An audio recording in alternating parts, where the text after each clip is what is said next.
زموږ د پښتنو د سر یو بل تاج ګیلمن وزیر همدا اوس په شهادت باندې ورسېدی. دوستانو راځئ ټولې خبرې د منظور احمد پښتون د خولې څخه واورو. خو دا وخت زموږ خوږ شاعر ګیلمن وزیر زموږ ستاسو د پښتنو د میانځه څخه ولاړی. الله پاک دې ده ته جنتونه ورنصیب کړي او کورنۍ ته دې الله پاک د زړه صبر ورکړي.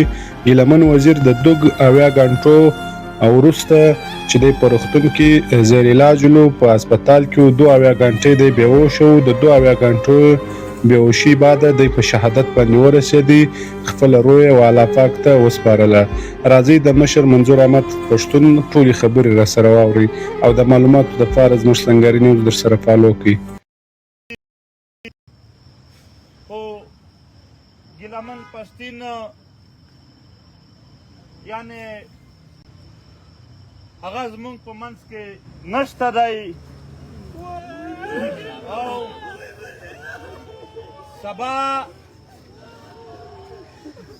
به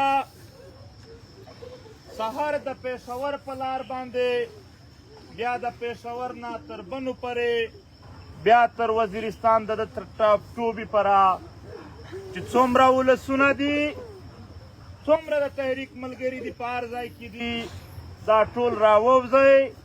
خپل کلي ته به یې ډېر په درانوي ډېر په احترام ډېر په لویي سره رسوو.